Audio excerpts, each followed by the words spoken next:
আজকে হচ্ছে বিরিয়ানি রান্না করব শুক্রবার। তো আম্মুকে রাতে বলেছে যে আম্মু আজকে আমরা হচ্ছে বিরিয়ানি খাবো। তো আম্মু বললো যে ওকে, কোনো সমস্যা নেই। তারপর হচ্ছে এসব প্রিপারেশন শুরু। আসলে সব কিছু আম্মুই করেছে, আমি দাঁড়িয়ে দাঁড়িয়ে দেখেছি আর হচ্ছে হেল্প করেছি।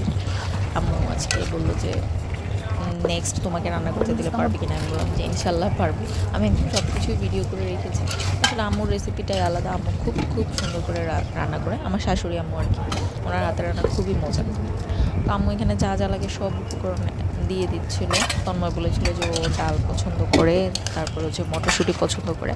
তো আম্মু হচ্ছে মাংসটাকে রান্না করে নিচ্ছিল বিরিয়ানিতে দেবার জন্য। আম্মু মূলত হচ্ছে সবসময় বিরিয়ানি রান্না করে তার নিজের বানানো মশলা দিয়েই, কিন্তু কালকে যেহেতু আমি হচ্ছে একটা গিফটে পেয়েছিলাম বিরিয়ানি মশলা, তো আম্মু এখান থেকে অল্প একটু ইউজ করেছে। তারপর হচ্ছে আম্মু বিরিয়ানির সাথে সাথে হচ্ছে একটা সবজিও করেছে, চাইনিজ ভেজিটেবল, যেটা হচ্ছে আমাদের সবারই খুব পছন্দ। তন্ময়েরও খুব পছন্দ, আমারও পছন্দ, আমার ননদেরও খুব পছন্দ। তো আম্মু হচ্ছে বিরিয়ানির সাথে ওই চাইনিজ ভেজিটেবলটাও রান্না করেছে।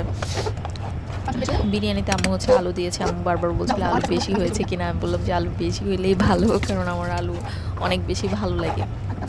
বিরিয়ানিতে মাংস আসলে অনেক বেশি হয়েছে, খাওয়ার পর বুঝেছি। মানে প্রতি লোকমায় লোকমায় মাংস, ইয়া থেকেও মাংস বেশি, চাল থেকে।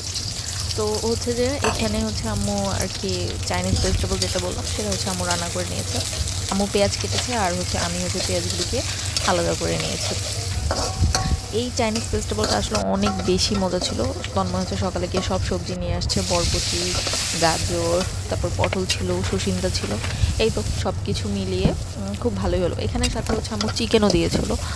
আলহামদুলিল্লাহ আজকে আসলে সব কিছু অনেক অনেক মজা হয়েছে, ভালো লাগছে আমার কাছে। আমিও হচ্ছে শিখিয়ে নিলাম। আমি নর্মালি এটা সিদ্ধ করে আর কি খেতাম, আজকে দেখলাম আম্মু খুব ভালোভাবে এটা সুন্দর মতো রান্না করেছে। আম্মুর রেসিপি আসলে বলবো না, আম্মুর রেসিপিটা আসলে খুব মজা। আম্মু বলে যে আমি সিদ্ধ ছাড়াই হচ্ছে বিড়ি দিয়ে করি। এটা আসলে খুব মজা হয়েছে। বিরিয়ানি থেকেও হচ্ছে এই সবজিটা আর কি আমরা বেশি খেয়েছি, যেহেতু হচ্ছে যে আমরা এটা খুব বেশি পছন্দ করি। এই তো ফাইনালি সয়া সস দিয়ে নিল আর হচ্ছে আমাদের সবজি রান্নার ডান। শেষে আম্মু হচ্ছে গরম পানি দিল আর হচ্ছে কর্নফ্লাওয়ার মিক্স করে দিয়ে দিল যাতে থিকনেসটা বাড়ে। এই তো আজকের রেসিপি আমাদের, আলহামদুলিল্লাহ। আর আম্মুকে করে খাইয়েছে আমাদেরকে। আমিও এইভাবে শিখে নিলাম। ইনশাল্লাহ নেক্সট হচ্ছে আমিও রান্না করবো।